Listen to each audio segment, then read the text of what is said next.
So POGs are one of the things that the 90s left me when our 10-year relationship ended. I thought she said she'd leave me the dog, but apparently I misheard her. I never knew perfection till I heard you speak, and now it kills me just to hear you say the simple thing. You know, she left me the Pokemon, but Pokemon aren't real. The dog was real. You know, the Pokemon are still fine though. I bet you that dog is dead right now because it's not 1995, 2016. What can I do? It's not right, not okay. POGs are these little cardboard discs that are based off of the ones that help seal milk bottles like 80 years ago that kids used to collect and play with. Now parents, if you can somehow get your kids to play with something based off of bottle caps when it's 2016, you clearly know some kind of good magic trick. If these don't have Wi-Fi in them, they can go themselves. Stop the swearing and play with your milk caps. Oh, maybe you didn't hear me clearly. My bad. Go suck a.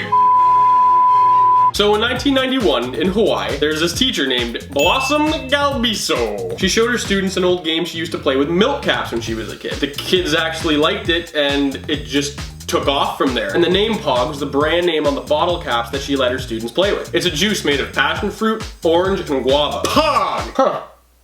And here I thought it stood for pretty obvious gimmick. Well, POGs had different designs from every big name you can think of, from Disney to Warner Brothers, so they could be as collectible as possible. Because it's illegal to sell drugs to people, especially kids, to get addicted to, so they needed a safer alternative. I mean, look, their mascot looks like the physical embodiment of a heroin overdose, wearing my armpit hair. Their mascot looks like one of Bill Cosby's inner demons. Although there were lots of rip-off POGs from companies like Power Caps and Slug trying to make a quick buck off of the fad while they could. And those POGs looked like their artists were on some next level mechanics. Like, look at this. This one, I guess, is just a metaphor for how the earth gets populated. Okay, this one's like a woman with an alien and a mushroom, so this piece is called Turnt Before Turnt Was Turnt. This one's blatantly a weapon. Now, we all know POGs was a ploy to extract children's lunch money and their parents' money. Their other use was to play an actual game. Now, to play a standard game of POGs, as per the official rulebook, each player has to put in an equal amount of POGs to make a stack of them. It says, if possible, the game should be played on an official World POG Federation game board. And you know what? That's fine, because you know what? I'm not a loser.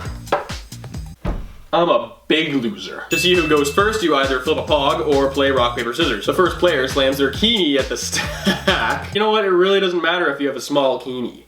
There's always surgery. Kini is actually the Hawaiian word for king, and in the POG world, a kini is also more commonly known as a hitter or a slammer. The bulkier POG is for slamming the stack of POGs in the game. So the deadly tetanus blade, that's a kini. So the first player slams their kini at the stack, and all the POGs that land face down go to that player. Any POGs that are left over still facing up are restacked and used for the next player's turn. Now each player keeps going until all the POGs are flipped and claimed. The player with the most POGs at the end wins the game! Now you can also play using official tournament rules, and there's also different games you can play with your POGs, like POG Baseball, POG War, and the Pig. I made my own type of game you can play with POGs. It's called POG the Toilet. POGs! Those things belong in the sewer because they're not the coolest thing to come out of the 90s. I feel that POGs are kind of like, well, like that. Thanks, 90s.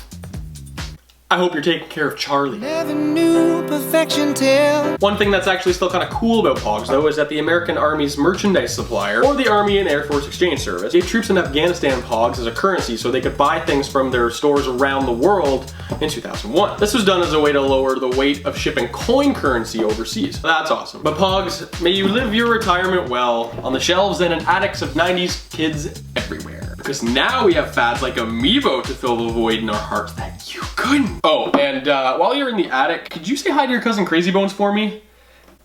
There's gotta be a couple of people from the 90s out there who remember what Crazy Bones were.